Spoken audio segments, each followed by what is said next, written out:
Dal palco di Asiago Andrea Crisanti torna anche sul caso nato tra lui e il governatore Zaia, attorno ad alcune frasi dello scienziato apparse critiche sulle scelte della regione.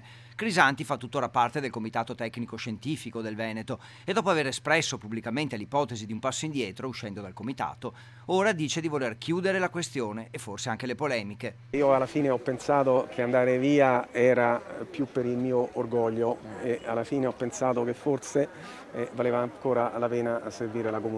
Intanto resta decisivo il piano regionale della salute pubblica, che dovrà essere pronto per affrontare l'eventuale ritorno della pandemia in autunno, un piano che faccia tesoro delle esperienze sanitarie di questi mesi per gestire al meglio risorse, posti letto, terapie intensive, tamponi e isolamenti, anche se per l'autunno esistono solo previsioni, non certezze. Io per ottobre e novembre mi aspetto un'intensificazione dei focolai sia per numero che per estensione. Questo è quello che mi aspetto. Poi, se il piano sarà adeguato, significa che i focolai rimarranno tali. Per il momento penso che sia un buon piano, guardi, l'ho visto, l'ho commentato pure. Se il piano regionale sarà adeguato, e per Crisanti attualmente lo è, i focolai rimarranno tali, altrimenti si trasformeranno in nuova epidemia.